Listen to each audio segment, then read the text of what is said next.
Boa noite, minha gente. Sejam bem-vindas a mais uma aula, e a nossa última aula do curso Comida de Pensar. Módulo 3, aula 12, Ação e Pensamento, o nome do módulo. E hoje a gente vai conversar sobre seria a conclusão, na verdade, de todo esse processo que a gente construiu até aqui. Naturalmente, não vai ser só um resumo, tá, do que a gente viu. Na verdade, não é um resumo, de jeito nenhum. Mas a gente vai trazer alguns conceitos de volta que vão aparecer ao longo da nossa conversa, porque o nosso objetivo aqui, na verdade, é este.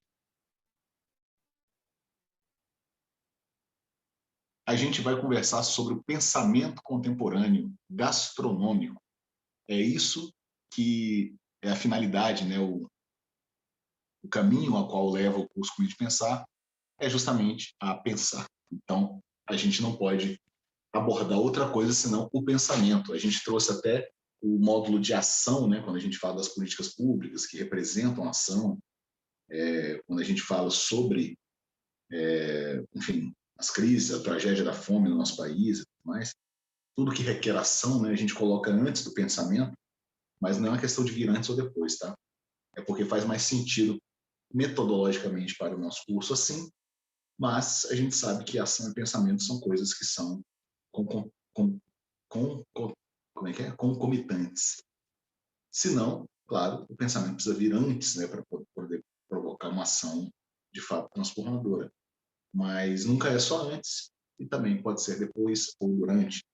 A gente vai enfrentar essa questão na aula de hoje. O que é o que está por trás desse pensamento? O que é isso? Né? O que é esse dualismo, né, que a gente passa a viver como sociedade que nos coloca entre teoria e prática, e ação e pensamento? Nosso objetivo vai ser tentar dar uma embaçada dessas perspectivas, nessas fronteiras, para a gente poder pensar de uma forma mais autônoma. Esse que é o objetivo final que a gente requer aqui nesse nosso encontro de hoje. Então, vamos lá? Um pensamento contemporâneo. Quando a gente fala em pensamento contemporâneo, a gente vai ter que enfrentar a questão do pensamento e também a do contemporâneo. Depois a gente vai falar sobre o contemporâneo. Mas primeiro eu quero falar sobre essa tangente do pensamento enquanto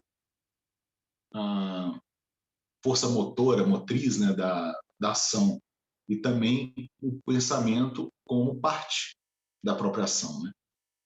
E eu gosto de dividir essa questão, não como a gente o faz muitas vezes na academia, que é falar sobre teoria e prática, como se na prática não houvesse pensamento, né? Como se não houvesse teoria, como se a própria teoria não fosse prática.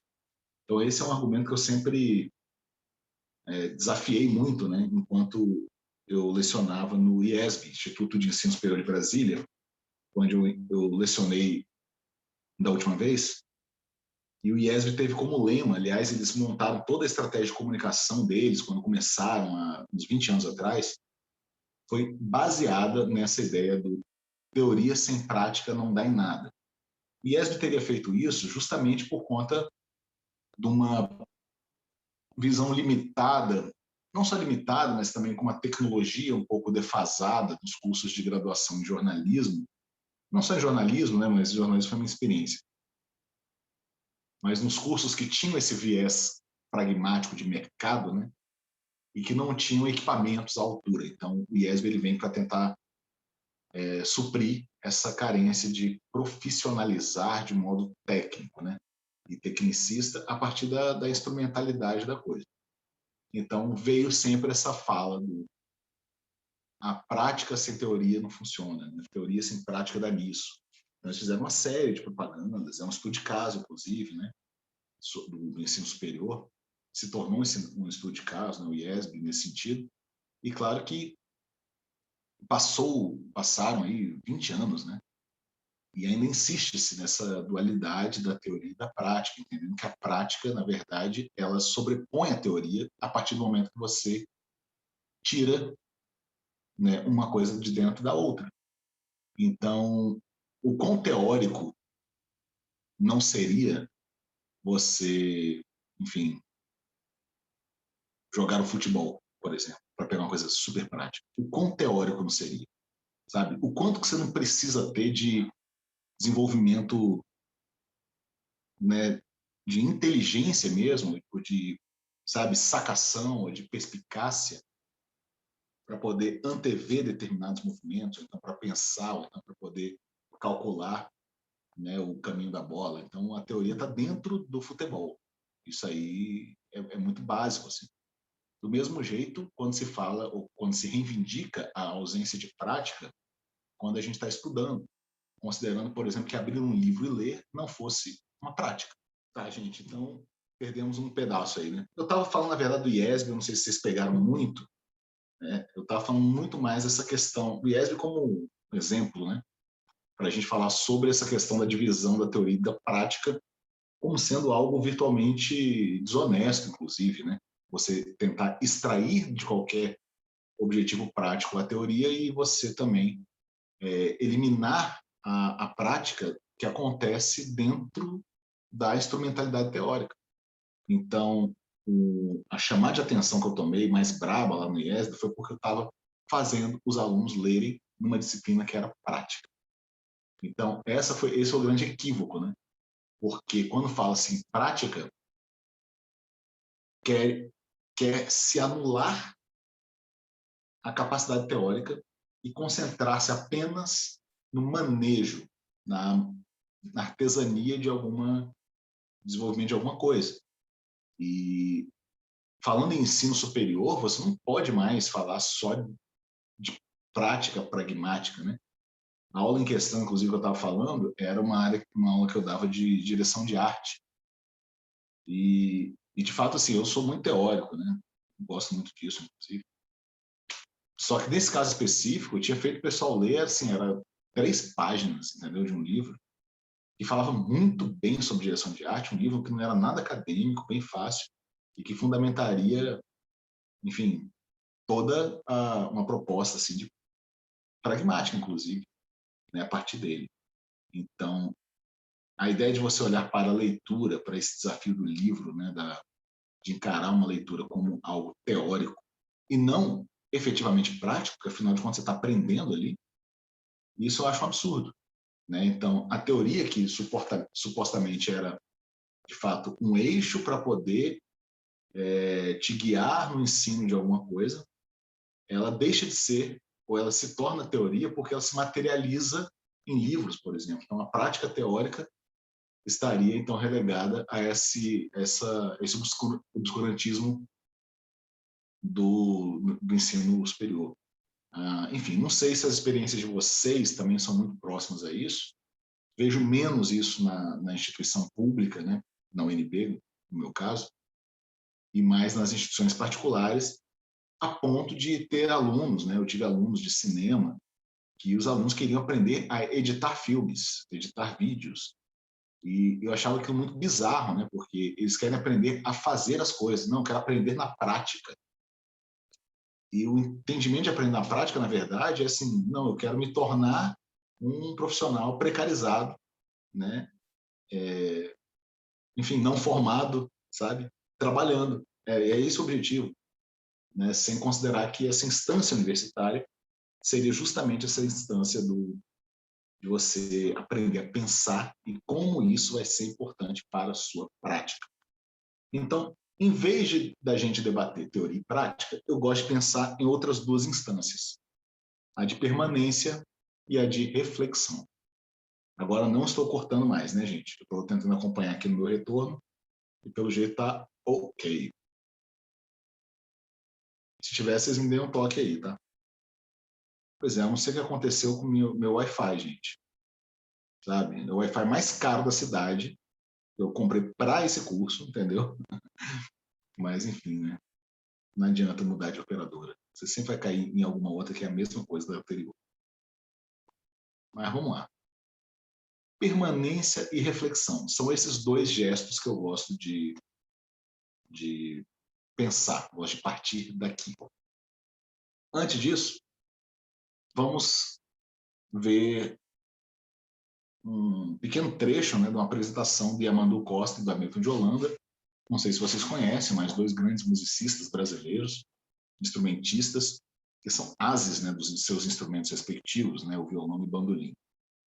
Vamos assistir e depois a gente comenta por que a gente está vendo isso. Grandes, Hamilton e Yamandu, né, dois gênios da nossa música brasileira. E por que a gente está convocando essa galera para a gente poder ouvir esses caras tocando muitíssimo, né? É justamente para a gente poder falar sobre isso. No universo musical, por exemplo, isso vai valer para todas as áreas, né? Mas no musical, você tem a permanência como um efeito muito importante para o desenvolvimento do talento, né? do saber fazer. A ideia de permanência, ela costuma ser relegada como única, né? Para você conseguir, enfim, evoluir no seu trato com o instrumento, ou seja, você precisa disso, você precisa de disciplina, da constância, você precisa criar segurança, né, naquelas notas e acordes que você está fazendo, encaixar o ritmo, encaixar em tudo, entendeu? E você tem, então, um trabalho para você chegar a ser um Hamilton de Holanda, um Yamandu Costa, né? É um trabalho que exige, né, um exercício físico mesmo, né, uma dedicação àquele instrumento que é enorme. O Hamilton de Holanda é um camarada que cresceu em Brasília, né? Eu conheci por alguns anos, né? E me entrevistei depois quando ele se tornou famoso. E eu estava trabalhando com jornalismo. O Hamilton de Holanda, ele costumava falar, né, que ele é um servidor público da música, só no sentido da carga horária, né? Porque ele usava o horário dele de 8 a 6 para estudar. Então ele estudava o bandolim, ele trabalhava o bandolim dele de 8 a 6. Ou seja, ele tinha 8 horas diárias de dedicação àquele instrumento e por isso ele se torna esse grande as. Mas aí a pergunta é, para onde se vai na música com tanta constância, aderência, firmeza, mas sem a reflexão? Ela é morta, ela não existe. Não existe um efeito de permanência que seja prático e puramente prático, pragmático e permanente apenas para construir algo novo, então para construir um saber. Você consegue construir a sua mecanicidade, você consegue afiar, né, o seu talento. Isso vai servir para quem é das facas e das receitas aqui, né? E você sabe que quanto mais você treina e pratica aquilo, mais você chega próximo a uma perfeição, então a uma profissionalização. Só que o que a gente quer mostrar aqui é que não passa somente por aí, não é só trabalho de repetição. Não somos, gente, bichos adestrados, né, de circo. Então, precisamos desse efeito da reflexão. A reflexão é o que vai gerar justamente esse processo chamado de concentração do espírito sobre si. Então, é você conseguir refletir, ou seja, a si próprio. Ou seja, você jogar algum tipo de informação e construir a partir dele algum saber novo. Quando eu falo novo, não estou falando que é novo, no sentido de que ninguém nunca soube isso antes, mas novo para si. O que vale aqui é o espírito pessoal. Então, nessa constância de reflexão, é aonde se dá, de fato, a diferença do trabalho artístico, principalmente. Quando a gente fala em permanência e reflexão, a gente está falando justamente de duas instâncias que são absolutamente interdependentes. Porque a reflexão pode acontecer sem a permanência, e a permanência e a reflexão, mas para o objetivo ou a finalidade de criação, da criatividade, de exercitar esse lado nosso, ele vai depender ou interdepender essas duas áreas para poder formular justamente um movimento único. Então, não podemos entender o trabalho técnico como um trabalho estritamente prático, para usar a terminologia que a gente há pouco criticava. Por quê? Porque não é uma disciplina prática. Nada é disciplina prática. Você não faz nada sem passar pelo filtro da reflexão. A primeira coisa que precisa se pensar é propósito. O que se vai fazer a partir dali? Ou para que eu estou fazendo isso? Aonde que é para chegar? E fazer o trabalho mecânico pelo trabalho mecânico é a gente se comportar como burro de carga, que na verdade são obrigados a fazer aquilo, eles são enjaulados, né, de certa forma, amarrados, né, e, enfim, precisam desempenhar uma determinada função que é mecânica e que não passa por nenhuma instância de reflexão. O ser humano ele precisa dessa instância, inclusive para desenvolver os talentos mais manuais, mais pragmáticos que a gente possa encontrar por aí.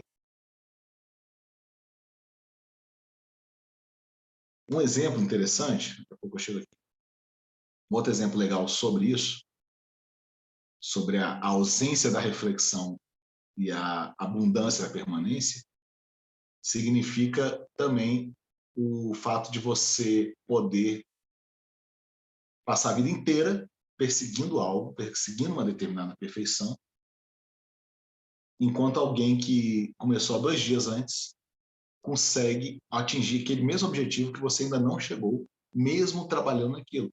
Para a gente entender que não depende só do esforço, né? É inócuo esse tipo de exercício.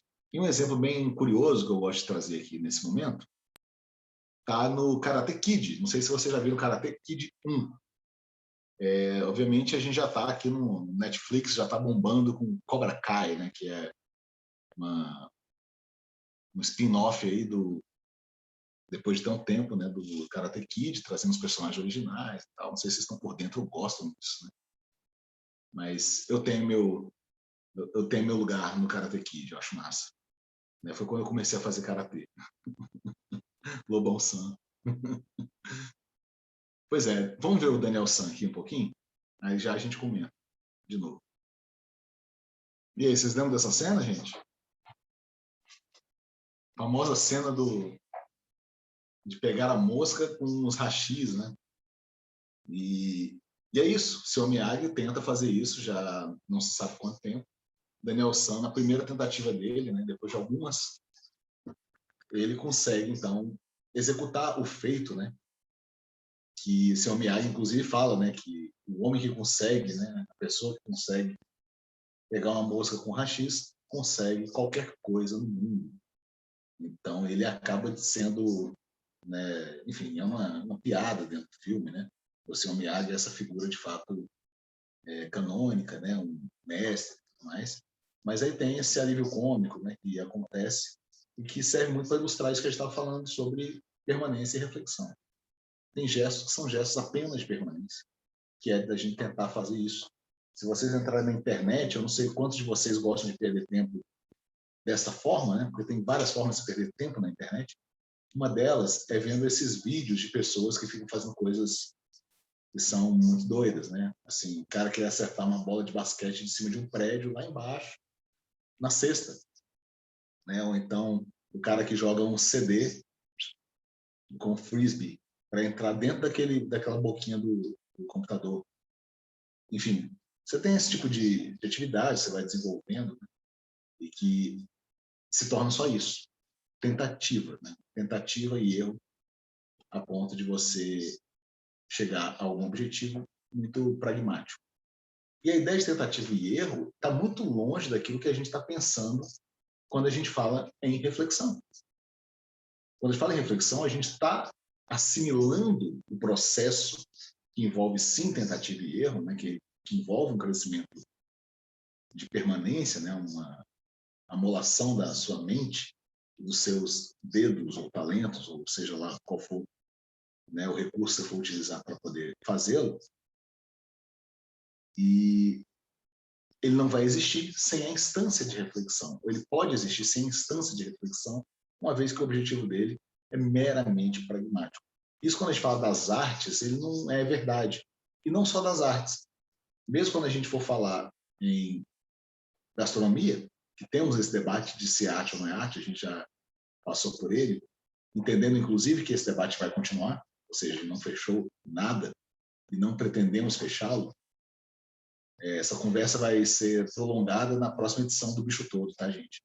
Vai ser bem legal, vai ser sobre arte, estética, né, e comida, né? Bem, e você tem, então, essa necessidade de você manter uma proposta, um pensamento, uma reflexão inserido dentro do seu, que você pode chamar de prático, ou da sua prática cotidiana ou instrumental. Beleza? Isso é uma abertura que eu faço para a gente poder começar a pensar em outras coisas. Antes da gente voltar, a gente daqui a pouco volta nela, mas eu acho que a gente precisa passar antes por uma outra questão que também está ligada, né, a esse ambiente, que é justamente como que isso acontece, principalmente nas instâncias de produção de comida, já trazendo aqui para a nossa gastronomia, que são basicamente instâncias de produção de trabalho, né, e de hierarquias, como a gente já falava na aula passada. E o trabalho, gente, ele se torna um centro, na verdade, em que se passa ou em que entra-se em conflito essa questão de permanência e reflexão, principalmente dentro dos restaurantes. E aí eu não estou falando só do aspecto criativo da coisa, porque o aspecto criativo é um. O aspecto criativo do restaurante pode ser aquele de você muita gente fala, né, de o restaurante ou o chefe, né, ele é super técnico. E quando fala em super técnico, né, você está falando na verdade que a pessoa desenvolveu, né, esse sentido da permanência de modo tal a se tornar enfim, muito habilidoso naquilo, né, a se tornar um virtuoso naquela prática. Isso vai acontecer muito, né? Os restaurantes, as lanchonetes, tudo vai depender disso, justamente porque você precisa produzir algo que precisa gerar, de fato, consistência.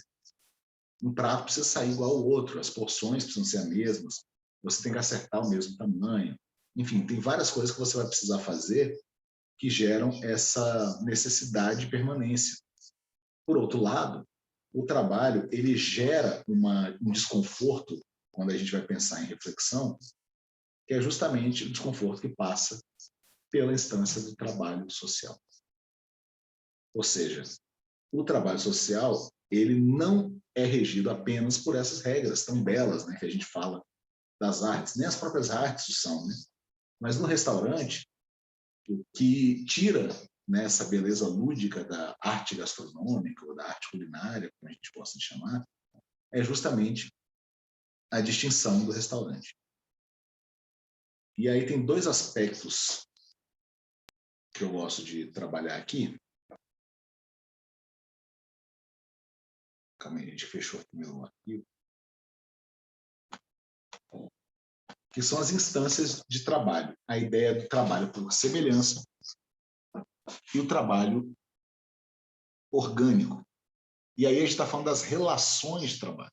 Falamos sobre relações de trabalho na aula anterior, discutindo muito mais a questão da hierarquia, né, das disputas, né, do campo de disputas que acontece. E a partir da hierarquia você tem a questão do assédio, né, moral e sexual, que são realidades em ambiente de trabalho. E aqui a gente tem a ideia do trabalho muito mais ligado, pelo menos no que a gente está tentando entender aqui, a essa ideia da combinação dos motores de trabalho, que são as pessoas, que são os profissionais que trabalham. E aí, a partir disso, vem esse termo, né, da solidariedade por semelhança e a solidariedade orgânica, né? São termos que vêm da teoria do Durkheim. Camila aí das ciências sociais deve ser familiarizada aí com o Durkheim, um camarada que traz muita questão interessante assim para o nosso pensamento contemporâneo. E uma das coisas que eu acho que bem legais que ele aborda são dois tipos de solidariedade que vêm bem na tangente mesmo do que acontece quando a gente tira ou confronta nessa permanência e reflexão. Por exemplo, a solidariedade mecânica, que seria essa solidariedade por semelhança a qual o Durkheim se refere, ela liga o indivíduo, a pessoa, ao grupo do qual ela participa. E ela gera entre os indivíduos um vínculo social, Então, você não tem uma divisão de trabalho, porque essa solidariedade, ou seja, esse movimento de solidariedade que acontece, é um movimento homogêneo, ou seja, as pessoas são ligadas umas às outras por semelhança. Então, por isso que o mercado de trabalho, ou o trabalho em si, as próprias firmas, né, ou então aqui no caso o restaurante, ele não vai funcionar nunca, né, justamente por esse trabalho, que é o trabalho mecânico, é o trabalho de permanência, ou seja, nós nos encontramos e precisamos, com esse nosso propósito igual, fazer alguma coisa, mas sem a divisão social do trabalho. Por quê? Porque você sai do aspecto da coletividade para tentar pensar o indivíduo como regra do coletivo. Então, as sociedades mais primitivas são as que se assemelham justamente por solidariedade, que são aquelas que vão, enfim, trabalhar um sistema que é repressivo, que mantém a coesão social. Ou seja, um exemplo muito interessante de solidariedade por semelhança, né, é o próprio campo militar, né, em que você tem uma massa, né, de pessoas com o mesmo objetivo, fazendo a mesma atividade, né? E eu não estou falando que não há, claro, uma cooperação entre vários tipos de frentes, né? Gente que trabalha nisso ou naquilo, mas como um grupo coeso, você tem um objetivo maior sendo o da coesão social. Por quê? Porque se um indivíduo erra, todos pagam a pena. Seria mais ou menos isso. Na solidariedade orgânica, que é a que a gente pratica hoje no mercado de trabalho, ela parte do princípio de que você precisa de uma alta divisão social no mercado. Ou seja, para você criar interdependência social. Ou seja, você não depende só daqueles com quem você se assemelha. Você não é mais soldadinho de um general. Você se torna, então, uma pessoa que vai pensar por conta própria e, a partir daí, vai conseguir contribuir e interdepender nas suas relações de trabalho, ou seja, na sua produção de trabalho. É claro que, quando a gente fala da sociedade capitalista, esse direito, né, às categorias de trabalho, eles podem ferir, né, por meio de ações, indivíduos, alguns e outros não.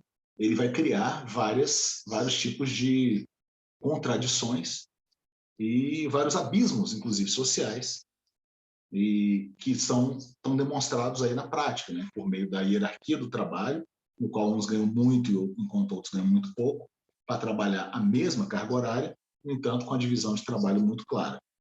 Então, quando a gente evoca esse sentido do trabalho, ele é importante para a gente começar a pensar aqui agora a gastronomia, o restaurante, que é a finalidade, talvez, do Comidas de Pensar, um lugar que a gente falou em alguns momentos, mas a gente não foi muito enfático ao tratar deste lugar que é o restaurante. E aqui no restaurante eu coloquei a lanchonete ali também, tá? Só para criar uma coesão, entendendo que não importa se seja um restaurante de portas fechadas ou de quatro paredes, um serviço de mesa ou uma lanchonete, o sistema é o mesmo por trás. Você gera uma solidariedade orgânica, ou seja, você gera um trabalho interdependente entre os indivíduos, nos quais cada um desempenha um determinado papel, muito prático. E, a partir daí, essa reunião de diversos talentos que não se estão assemelhados por essa matéria de semelhança, né, de interesse homogêneo ou interesse igual, nem poderiam. Porque, afinal de contas, você tem o chefe e você tem o garçom. Você tem duas profissões ali que uma não cabe na outra. Ou é um ou é outro. E você vai precisar exatamente de cada um desses profissionais, bem como o maître, o sommelier, você vai vindo, o chapeiro, no caso da lanchonete, né, a caixa. E aí você vai ter essas categorias.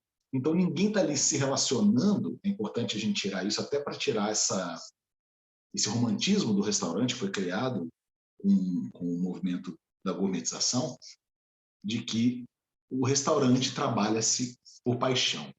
Né? Então, está todo mundo fazendo, exercitando a paixão.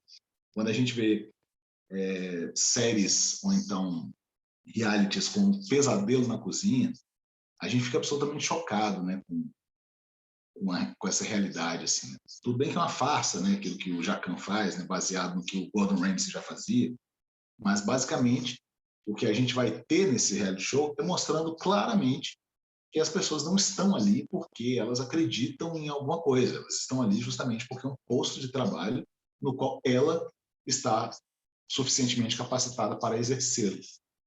Então, isso já quebra esse romantismo do restaurante para a gente poder pensar que ali está acontecendo, sim, um ambiente de trabalho. Então, é aquilo que vai mover as pessoas que estão em volta daquela situação, daquele serviço de hospitalidade, que é de servir a você ou então a sua mesa. Beleza, gente? Muita viagem isso aí para vocês ou está fazendo sentido? Para começar, né? Vocês podem chamar aqui, viu, gente? Qualquer coisa. Isso tudo para dizer, gente, que existe o lugar do ofício. O lugar do ofício é esse lugar em que você vai praticar justamente o seu aspecto de permanência e de reflexão. É onde você desempenha o trato, o trabalho físico que você costuma desempenhar, e a partir dele você passa a criar. E quando eu falo em criar, eu não estou falando da criatividade gênio, eu estou aqui criando. Eu estou falando em criar no dia a dia. Na cozinha, isso vai acontecer sempre. Não é todo dia que um chefe de cozinha vai amanhecer inspirado para poder fazer aquele prato daquele mesmo jeito que ele fazia quando criou o prato, originalmente. Mas ele vai precisar entregá-lo naquele mesmo padrão, não é isso? Então, o ofício, ele é um trabalho que vai requerer muita reflexão, porque ele evoca a criatividade, mas é nesse momento que ele vai depender desse lugar da permanência, tá vendo? Que eles não se desamarram, eles não se desligam um do outro, né? Eles são interdependentes. Porque quando esse desejo ou essa inspiração não está aflorada, resta o trabalho pragmático que você vai conseguir fazer. E ele próprio, ele vai partir, ele vai provocar também insights e reflexões em vocês. Então, quando a gente fala desse ofício, a gente está falando de algo que, infelizmente, foi muito banalizado no processo da gourmetização e desse negócio de chamar de alta gastronomia, não sei o que, parará. Por quê? Porque quando você fala da alta gastronomia, tudo parece ser super inacessível, chique, ou então pedante, sabe? Então, quando a gente fala... E claro que tem muito do francês, do pedante, né? O francês traz essa carga muito pesada para os países que foram colonizados, principalmente, né? Entendendo que é uma instância superior de entendimento. Mas, quando a gente fala em formas de se fazer alguma coisa, falando diretamente da comida, existem também as formas de como você interage com aquele alimento, com aquela comida. Então, quando a gente fala do ofício, o ofício é um lugar não só de produção. Quando a gente fala da cozinha, não é um lugar que só vai fazer comida, mas ela precisa ocupar uma instância também educativa. E é muito ruim falar, é por isso que foi capturada essa questão da gastronomia, da gourmetização, e que nos impede de falar assim, você precisa treinar o seu paladar, né? Como se as pessoas não tivessem paladar, enfim. E como se você pudesse ter um paladar superior, né? Porque você tem dinheiro e pode comer trufas brancas de alga.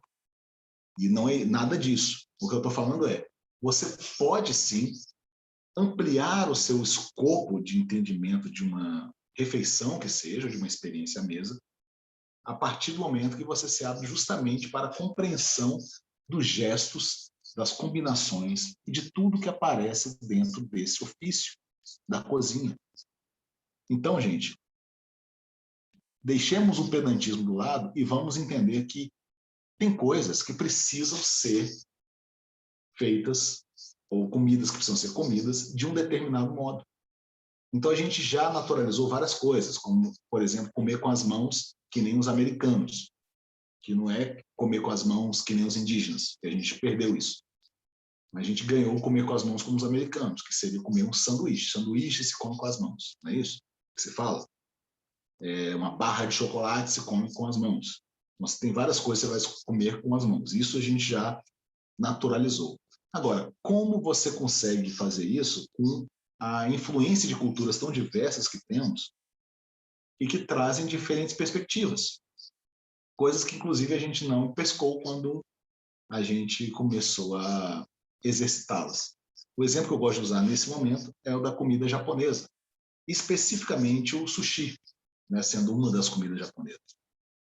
Se você pega o caso do sushi, ele é uma receita, um elemento, né, que já está muito adaptado à cultura, principalmente cosmopolita, né, das cidades que praticam esse cosmopolitismo, ou então que sofreram, que receberam, né, a imigração japonesa, vão ter muito no seu dia a dia o sushi. E o sushi se tornou também um objeto muito prático, assim, né, de tudo. Inclusive, não sei se vocês viram recentemente um mapa dos deliveries, né, que está circulando pela internet, do quanto que cada estado, né, mais pediu de delivery, qual foi o prato, né?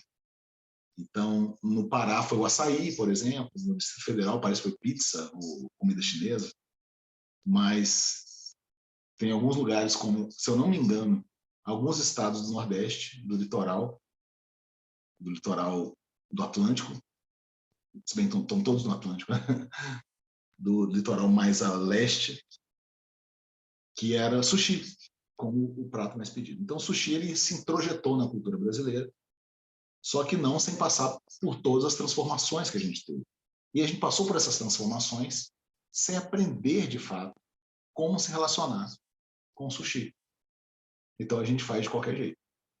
E aí eu gosto de trazer essa outra referência audiovisual para vocês, que é um vídeo do Monkeys, Monkeys, né, que se escreve.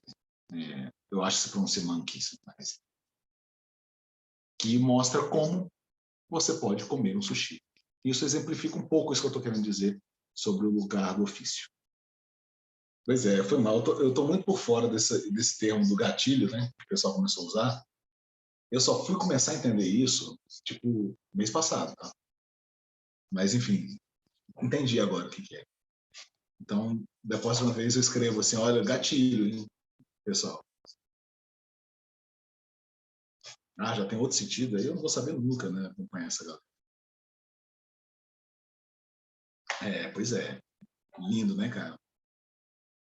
E aí a gente confunde muitas vezes o negócio da regra, e tem a regrinha, pode ser chato pra cacete e tudo mais, entre regra e aquilo que existe um motivo pelo qual ele tem essas regras, entendeu?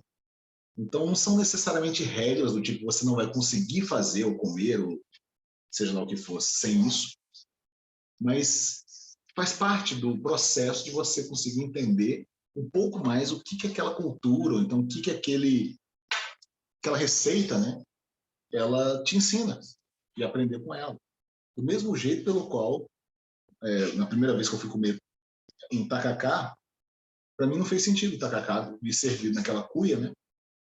Um garfinho de madeira. Eu falo, cara, isso aqui é líquido, como é que eu vou comer isso assim? Justamente porque a gente usa é, essa experiência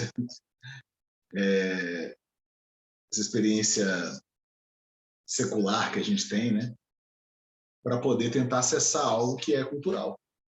Então, de fato, existe um motivo pelo qual o tacacá você usa aquilo ali, entendeu?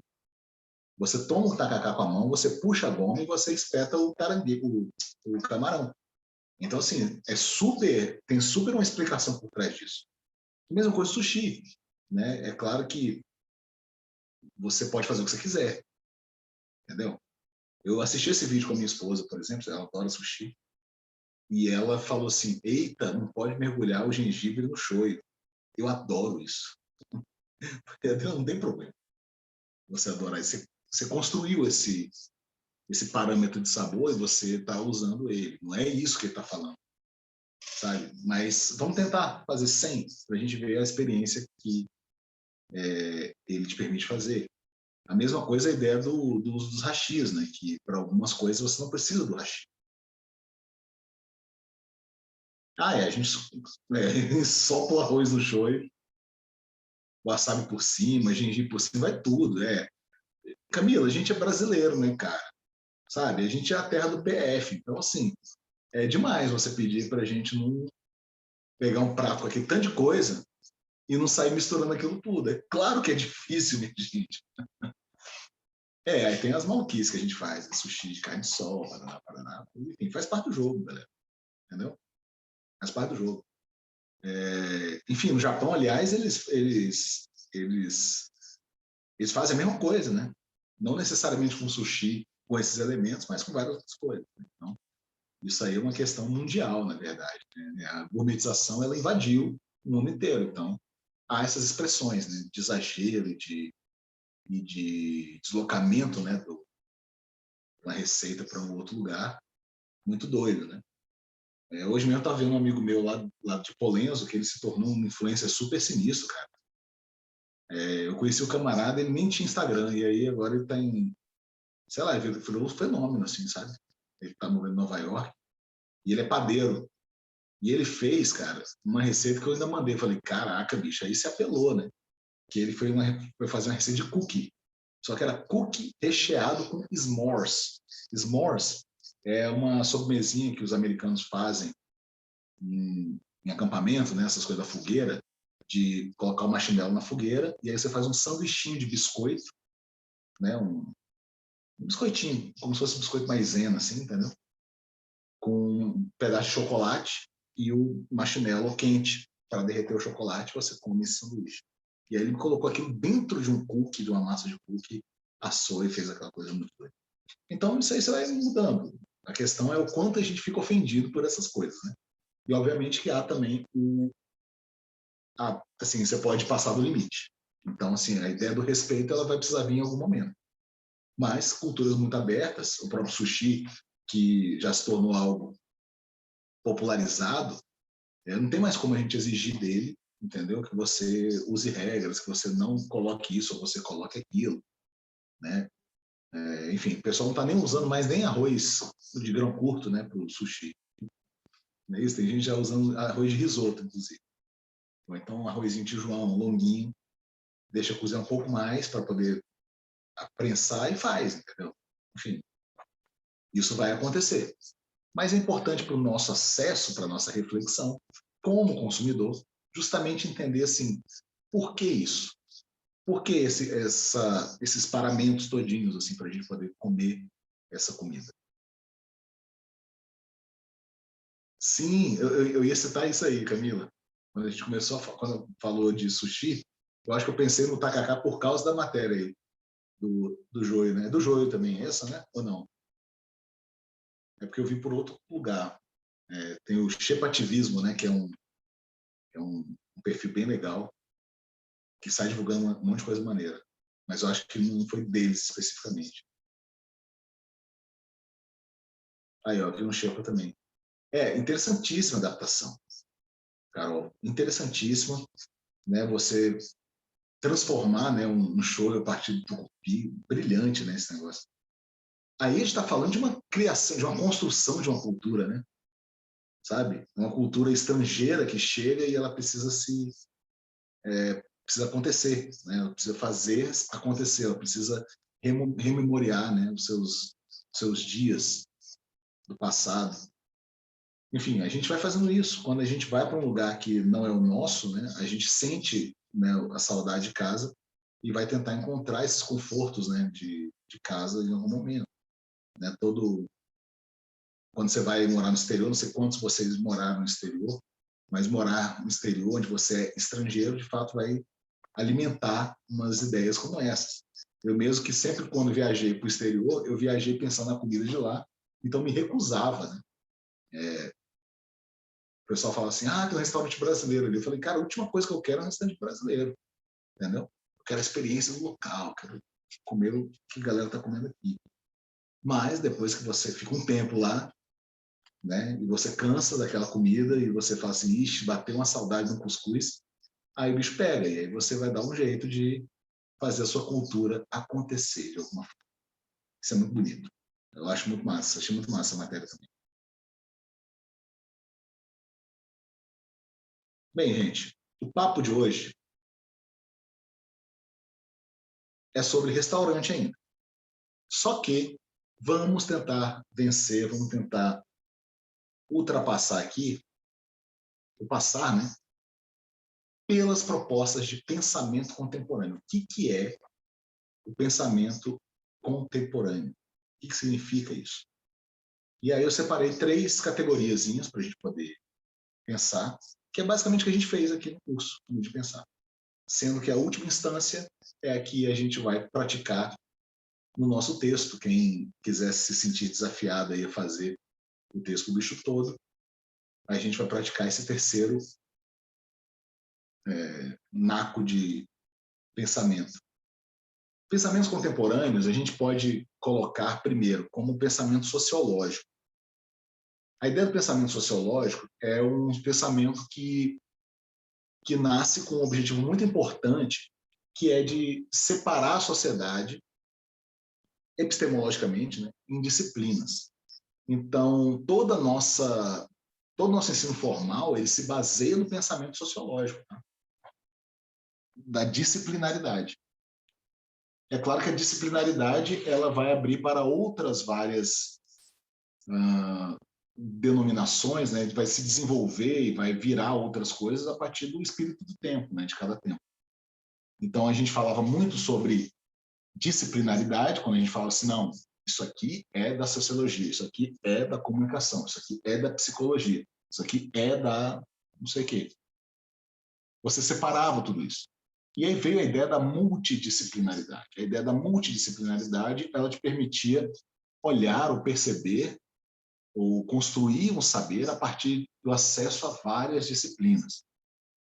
Em seguida, um dos mais populares hoje, né, que está sendo usado, eu acho que é o mais recorrente, é a chamada interdisciplinaridade, na qual você integra as disciplinas para um motivo específico. E aqui, principalmente na escola de humanas, né, eu como idealizador dessa maluquice aqui, penso muito na transdisciplinaridade, que a transdisciplinaridade, embora também seja muito utilizada hoje na ciência, nas ciências humanas principalmente, a transdisciplinaridade eu acho que ela é mais interessante nesse ponto de vista do pensamento, porque ela prevê justamente você atravessar as disciplinas. Então, na verdade, é você talvez quebrar, né, enfim, as barreiras desses feudos disciplinares para poder criar, então, uma categoria de análise de pensamento que possa permitir com que você atravesse outros saberes, sem se ater a uma determinada ciência que se torna quase que uma crença, né? Então, tem várias ciências hoje que são aprisionadas em feudos. A galera aí, ó, quem é do mundo acadêmico, Camila aí vai saber muito bem disso, que você tem linhas de pesquisa, por exemplo, que aprisionaram ali um conceito e acabou. Você não pode pensar outra coisa que seja diferente daquilo. Né? Eu já tive muito isso na comunicação, né? A comunicação sendo algo super amplo, mas também ela criou seu feudozinho lá, sabe? Minha pesquisa, aliás, essa pesquisa quase que não acontece dentro da comunicação, justamente pela falta de aderência às teorias da comunicação, das quais eu não parto, eu não abordo teoria da comunicação, sabe? Eu estou interessado nas teorias do imaginário, sabe? Mas meu lugar de pensamento é a comunicação, né? Porque eu vejo comunicação em tudo. Enfim, isso só vai acontecer dentro de um ambiente que seja propício à transdisciplinaridade. Então, o pensamento sociológico ele nos traz essa abertura, né? essa organização, na verdade, do pensamento. E logo a seguir a gente tem um pensamento crítico. O pensamento crítico é um outro pensamento contemporâneo muito importante. Obviamente ele nasce principalmente ali junto com Kant, né?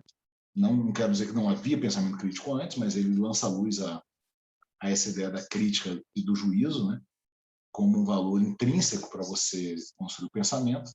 Então, esse valor do pensamento crítico, ele acontece por um caráter que não é disciplinar, é não disciplinar. E ele acontece a partir da colaboração entre saberes. Então, o pensamento crítico é justamente já a medida da transdisciplinaridade. Porque o pensamento crítico, ele não pode se ater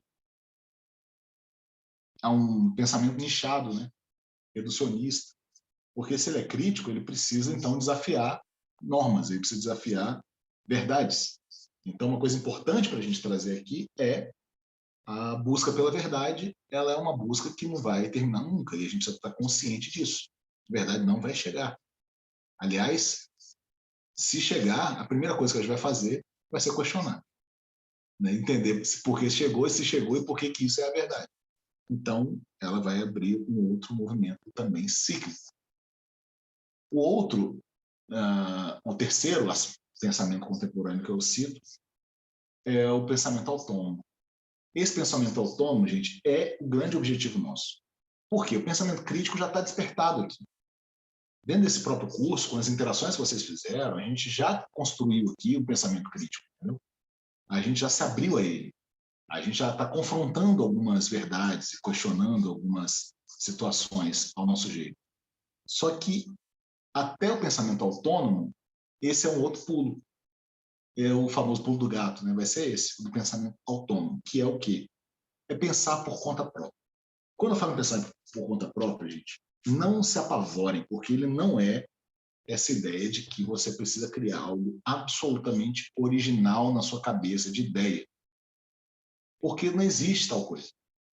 Né? A gente está sempre baseado em várias coisas que a gente leu, ouviu, pensou, testemunhou, ou estudou, ou viveu, sabe? Então, a gente está sempre ligado, o nosso pensamento está sempre construído a partir de muitas coisas que são externas a nós, alheias a nós, inclusive ao nosso interesse, sabe?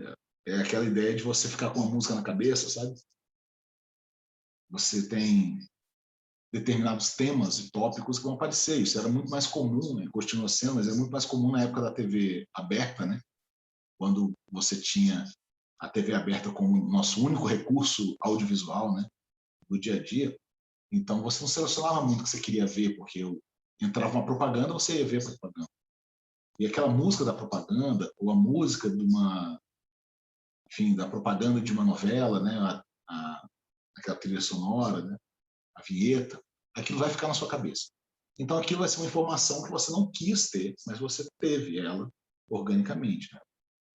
Então, o pensamento autônomo, na verdade, é a constituição daquele pensamento que, de fato, seria digno de si mesmo, do seu próprio apreço, de você entender que eu entendo assim, sabe? É uma conclusão muito mais pessoal e ela não será julgada, o pensamento autônomo, veja bem, importante, não será julgado pelo outro, tá? Não é algo para mostrar que o seu pensamento é autônomo, é algo para você considerar autônomo, considerar que é digno de representar aquilo que você pensa. Então, essa autonomia do pensamento é justamente a confecção, juntando toda essa sabedoria e as informações que você tem, de poder construir alguma informação que para você seja ou represente um pensamento seu, próprio seu. Você tem, então, um termo também muito interessante para ser usado, esse termo em alemão, Selbstdenker, que seria o self-thinking, né? Que seria você pensar dentro de si, né? Seria o autopensamento. Então, essa autonomia de pensamento passa por aí.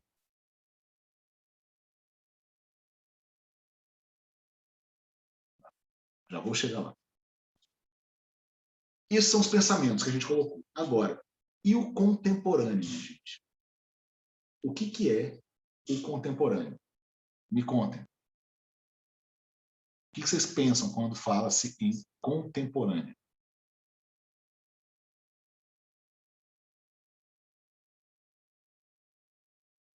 Alguma sugestão?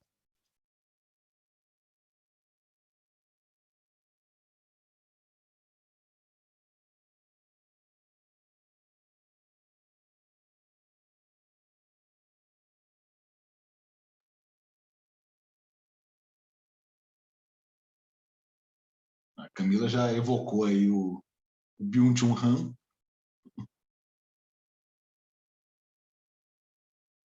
A sociedade do cansaço, né? Voltou a ser tema a sociedade do cansaço agora, justamente por conta desse novo sistema do WhatsApp, né, de aceleração de áudio, que eu ainda não usei, tá? Vou fazer até o teste. enfim, veio com isso, né? E muita gente começou a falar, né, da sociedade do cansaço a partir disso, né? De uma era que ele prevê isso já, na verdade, não é uma previsão, né? Já estava acontecendo. Uma era na qual os problemas sociais são patologizados e medicados. Interessante. É isso, né? É porque eles passam a ser problemas do indivíduo, né? Engraçado, né? Você quer curar a sociedade medicando o indivíduo, né? Enquanto para você curar a sociedade, o indivíduo ele precisa ser esse agente de transformação da sociedade. Só que ele está muito chapado para conseguir fazer isso.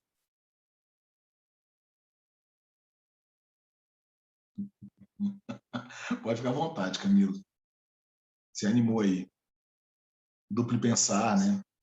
Aí a galera das ciências sociais, né, cara? Vem sempre com essas coisas, muito massa.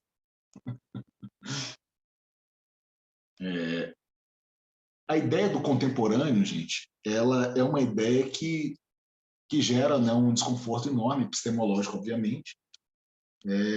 Meu doutorado, inclusive, é em cultura contemporânea, né? É assim, ó, imagem, estética e cultura contemporânea.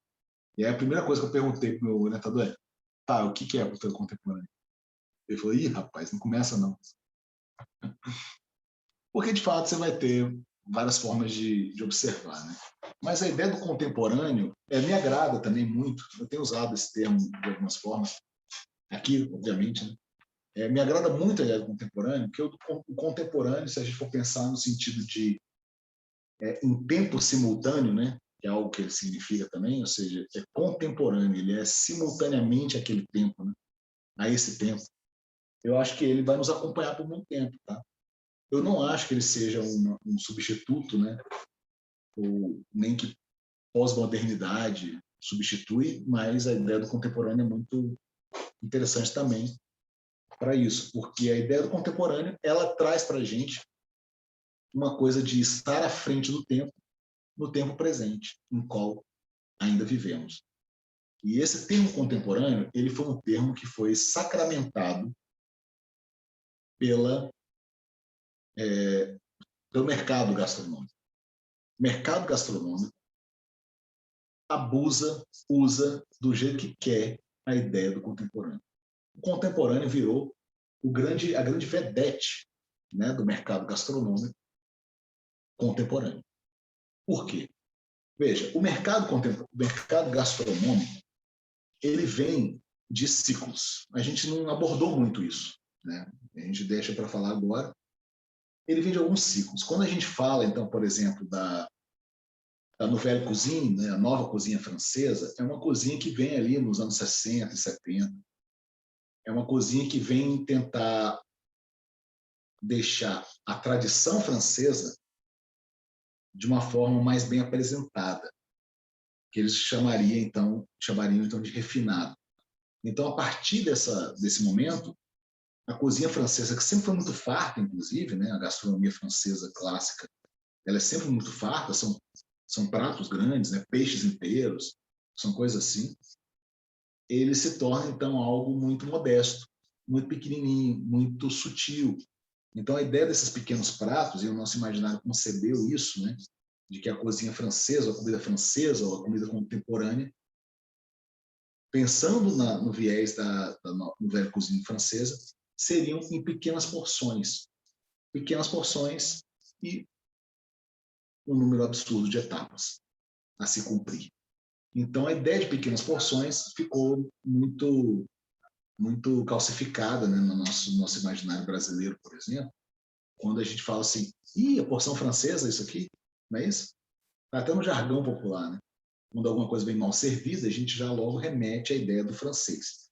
Essa ideia do francês, então, é a ideia da nouvelle cuisine, que foi talvez o maior movimento contemporâneo que a gente teve de renovação imagética do mercado de restaurantes ocidentais, tentando me cobrir de vários erros assim que eu possa cometer, porque a gente está aberto a eles, justamente está suscetível a eles, perdão.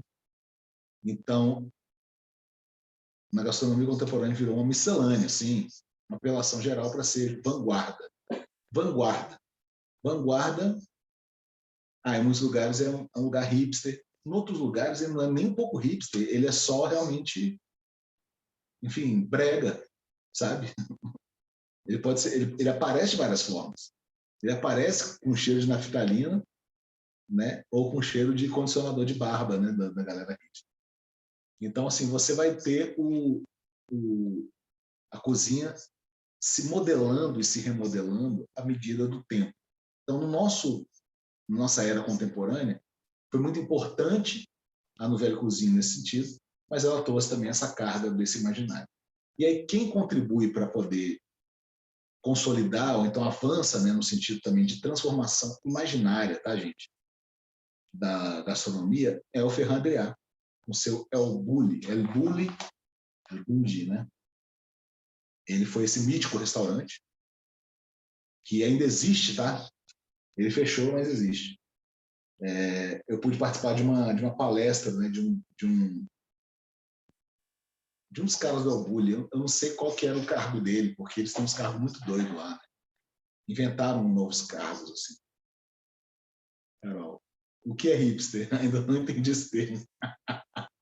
E quem entendeu, Carol? Bem, o hipsterismo, né? O hipsterismo é uma coisa bem interessante. A ideia do hipster seria uma ideia renovada, assim, que eu imagino, tá? Meu take on it. Uma ideia renovada do playboy, mas um playboy que passou pela faculdade, entendeu? Ou seja, um playboy com consciência.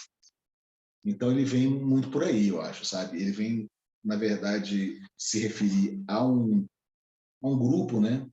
A um jovem, principalmente jovem, assim, né? Só que não um jovenzinho, né? Um jovem adulto de classe média alta, normalmente é a ele. E você tem também que é um camarada que tem enfim, estou trabalhando aqui, tá, nesse conceito. Difícil. Também não consigo chegar nele, não, mas estou aqui exercitando, aproveitando o ensejo. Mas ele é um camarada que ele vai participar da sociedade. Aí, ó, o Gabriel Pensador total, né? Sou playboy, filhinho de papai. Então, é esse playboy, só que é um playboy que ele não está mais nessa idade, entendeu? De surfar, de pintar o cabelo com parafina, né? Não sei o quê. De colocar parafina no cabelo, não sei se pinta isso. Ele passou da cidade. Ele é o cara que cresceu, entendeu? E aí criou barba. Por isso que a barba se torna também um símbolo bem interessante, né? Do hipster, né? E aí tem o estereótipo, né? Ligado ao estereótipo do lenhador, né? Camisa de flanela, né? Uma barba cheia, mas bem comportada. O coque samurai. Enfim, aí tem vários estereótipos que começam a se colocar no hipster.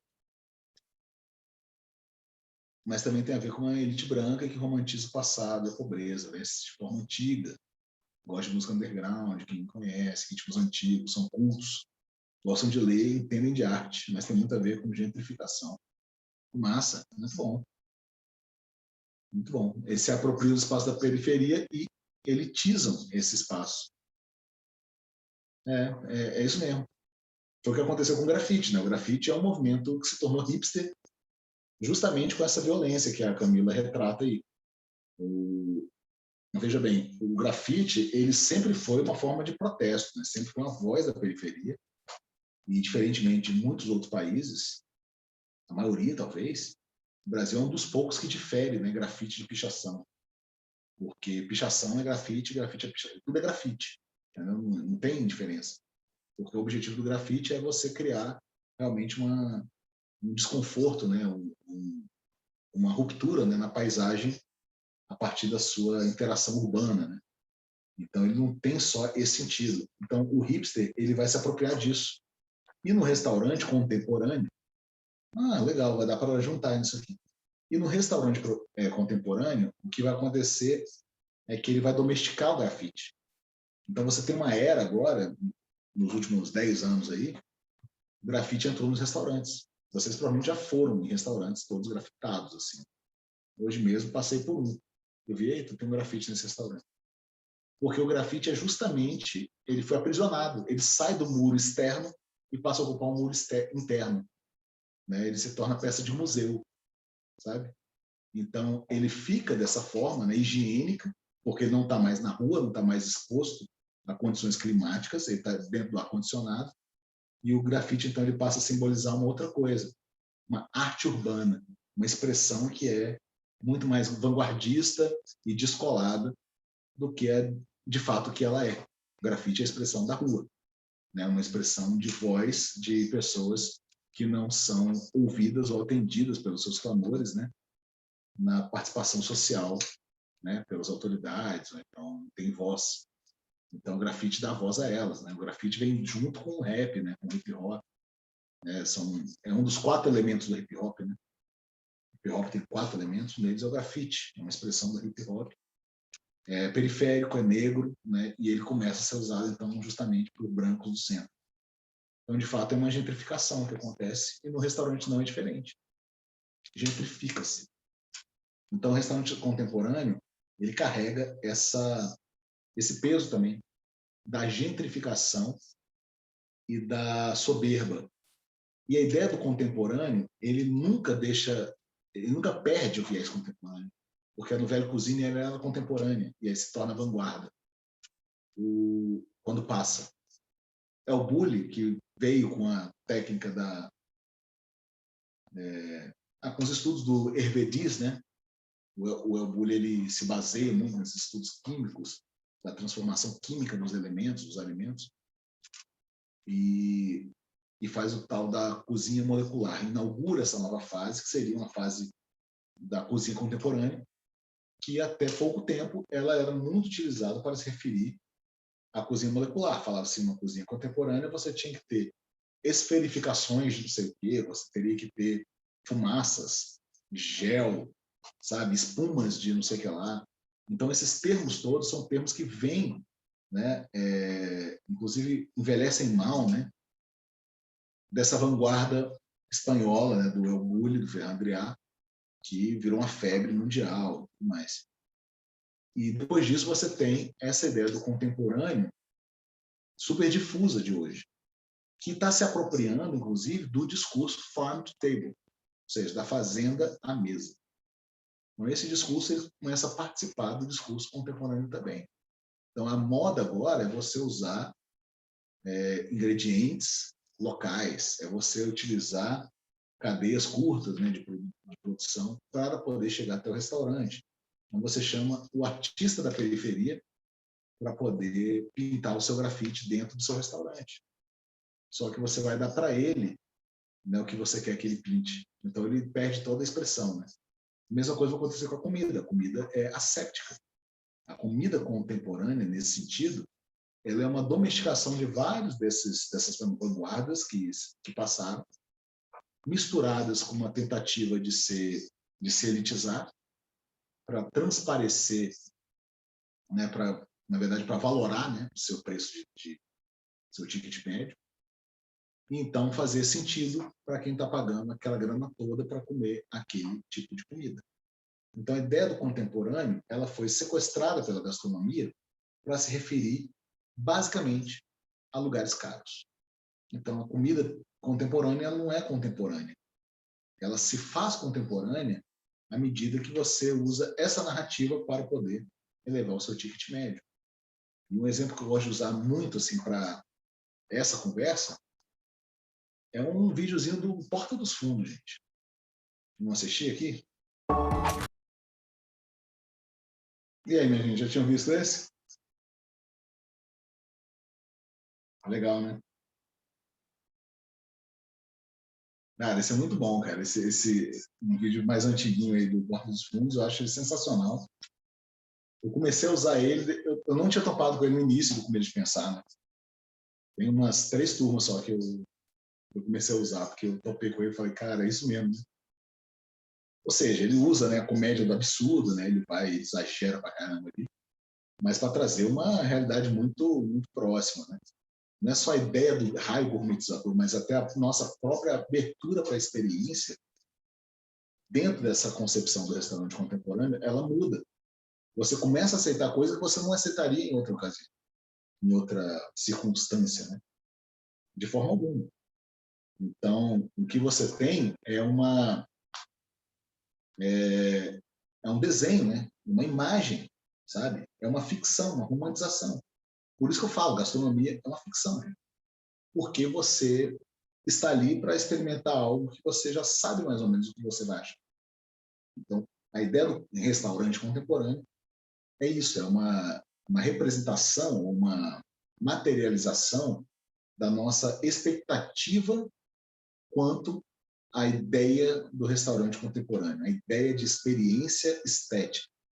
A experiência estética do restaurante está ligada a isso. Então, dificilmente você vai conseguir ir para um restaurante desse e falar assim, olha, você tá me enganando aqui, sabe? Porque a presunção, presume-se, né, que aquele restaurante está fazendo aquilo justamente por conta de uma experiência, em favor de uma experiência. E a partir dela teve muito estudo, teve muita pesquisa, por isso que os restaurantes contemporâneos, restaurantes que são Michelin, ou então que estão lá no guia dos 50 melhores do mundo, são restaurantes que fazem valer muito essa narrativa de o quanto que eu pesquiso, o quanto que eu leio sobre, o quanto que eu converso com os produtores, com os agricultores, etc. Né? O quanto que isso vem para o prato.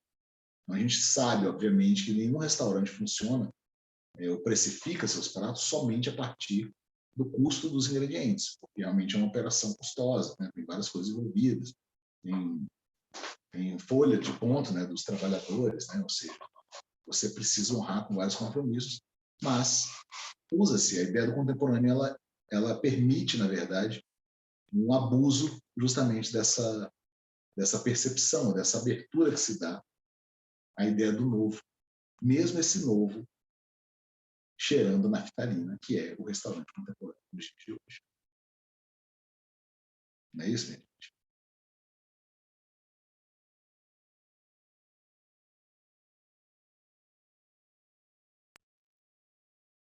Então falamos dos pensamentos, falamos do contemporâneo, e agora a gente chega no finalmente, né, na nossa grande conclusão, que é, ou que são, né, propostas para um pensamento contemporâneo gastronômico. Ah, sim, vai acontecer isso, né? Na relação que você tem, principalmente quando fala-se nesse mundo de Instagram, né, e que vive de imagem e tudo mais, falar sobre a experiência é sempre mais interessante do que vivê-lo, né? A gente volta àquela representação do Black Mirror, né, do Nosedive, em que a moça tira uma foto do café com biscoito, do qual ela cuspiu o biscoito e ela sentiu um nojo do café que ela tomou. Mas está ali, está registrado como sendo uma coisa divina, justamente porque o que vale é você ter passado por aquela experiência e ter reconhecido ela. E, afinal de contas, os influencers falaram, esse restaurante é o melhor do mundo. E por que é o melhor do mundo? Então você vai ter um monte de gente surfando nessa onda, né? Tudo é comunicação, tudo é mediação, ao meu ver, né?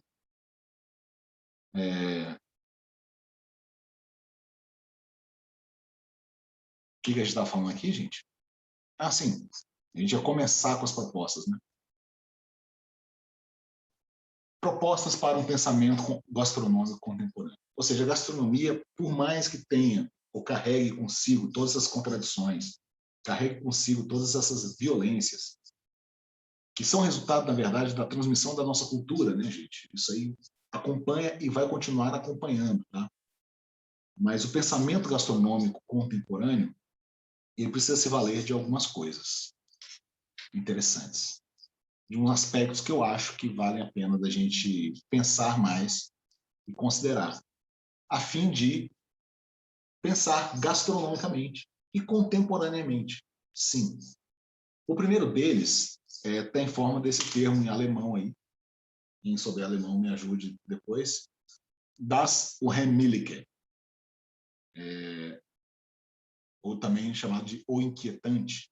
É um termo que foi cunhado por Freud, né, para poder designar o inquietante, que seria esse não lugar, né, um lugar de não pertencimento.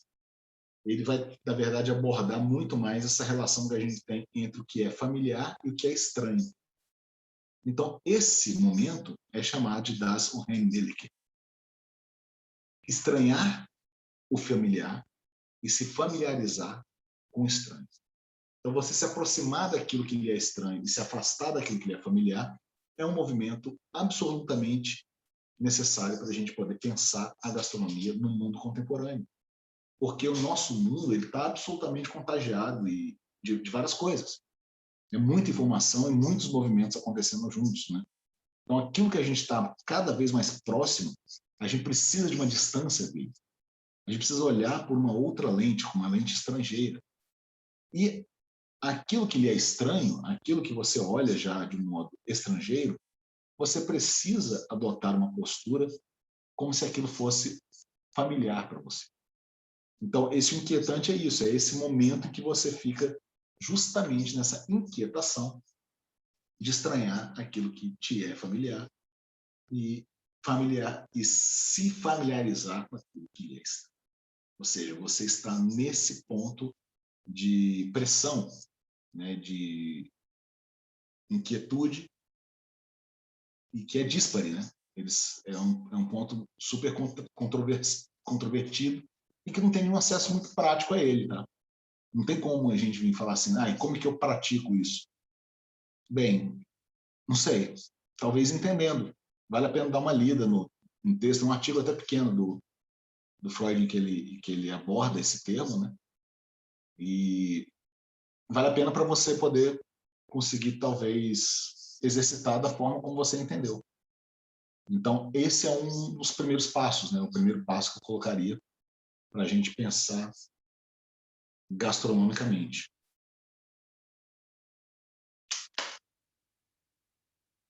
Foi mal, gente, que estava acabando a bateria do computador aqui.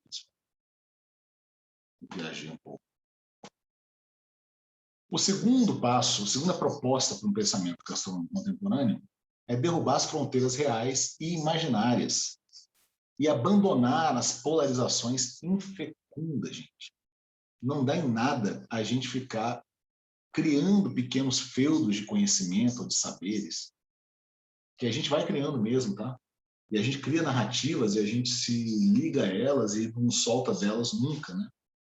E as polarizações infecundas são as piores, porque, afinal de contas, elas vão sempre reduzir a nossa ideia de uma perspectiva do gosto ou da comida para um é bom ou ruim, sabe? Para uma crítica de TripAdvisor.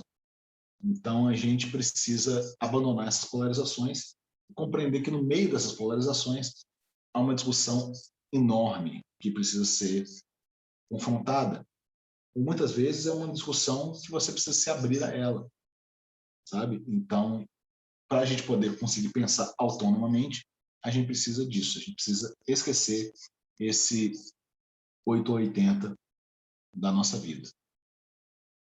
E a terceira proposta, né, para a gente encerrar, é que antes de ser ofício, arte, profissão, hobby ou mesmo ciência, gastronomia é vínculo imaginativo com a vida. A gastronomia é uma porta para a transcendência. Ela fecunda justamente aí, no momento que você abre para um plano que não é mais do gosto do paladar. Ele é um gosto imaginativo. Ele vai te permitir alcançar um entendimento que é de um plano espiritual, metafísico que seja, até religioso, né, para quem prefere, mas ele vai abrir esse vínculo para várias facetas da nossa existência.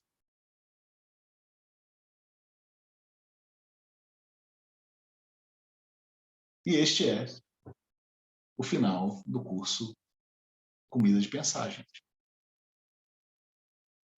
Chegamos. Dúvidas, questões, comentários?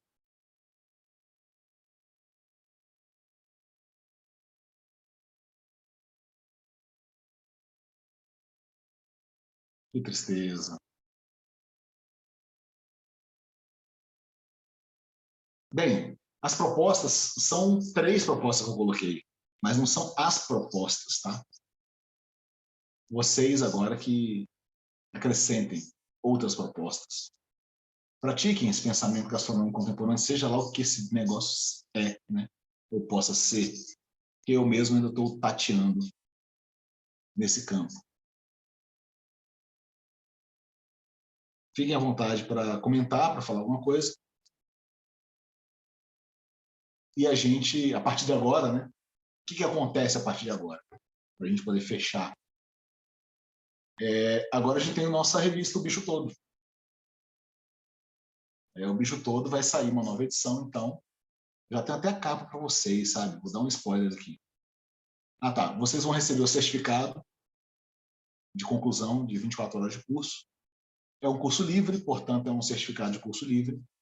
Ele não tem essa validação no MEC, naturalmente, mas ele pode ser importante para quem é da área acadêmica, ou então quem precisa comprovar alguma coisa para algum tipo de evento e de edital, enfim. Ele é super útil. Vocês vão receber esse certificado digital e temos o artigo para fazer. Então, parabéns se você já enviou o seu texto para a gente poder dar uma lida primeiro. Mas, se você não enviou, também pode enviar. Né? Então, temos aí 2 semanas para a gente poder trabalhar esse texto. Pensem, escrevam, desenhem, para a gente poder soltar um texto bem bonito, bem bacana sobre, enfim, o aprendizado. O texto é livre, tá, gente? Podem abordar o que vocês bem entenderem, no formato que vocês quiserem. Eu não pensei no dia exatamente não, mas são 2 semanas, então é na sexta-feira. Pensa na sexta-feira dessa semana. Pode mandar para o meu e-mail ou para o e-mail da Escola de Humanas, tá? O meu e-mail está aqui, ó, para vocês, ó, guilhermelobão@gmail.com, ou então para o da Escola de Humanas. Tem o lobão@escola de humanas, então a secretaria também, @escola de humanas, que é o que mais usa, né?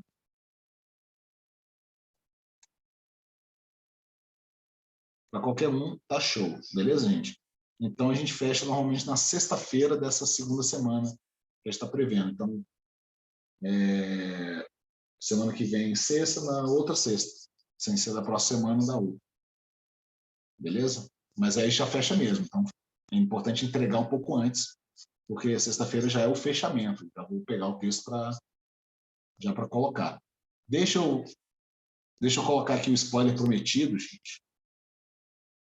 Deixa eu ver se eu tenho esse negócio aqui fácil, que é a capa, que a gente já tem a capa da próxima edição. Tá bem bacana. Eu ia soltar essa edição agora, no início do mês, mas não tive tempo de parar nela, sabe? E desenvolver bem. Então, eu preferi ficar mais de boa.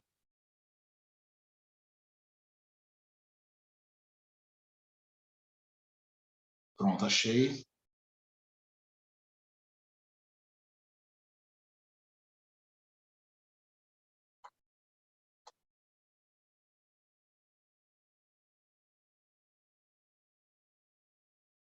Deixa eu compartilhar aqui para vocês. Ainda está na ilha de edição aqui, ó. Essa aqui é a capa da próxima edição de O Bicho Todo, da Escola de Humanas. Comida, arte, filosofia, estética. Essa é a nossa, enfim, vai ser a nossa brincadeira aí da próxima edição. Salt Bay ali, né? Gente. Nem tudo é arte, né, galera? No mundo da arte. Ou mais no mundo da estética.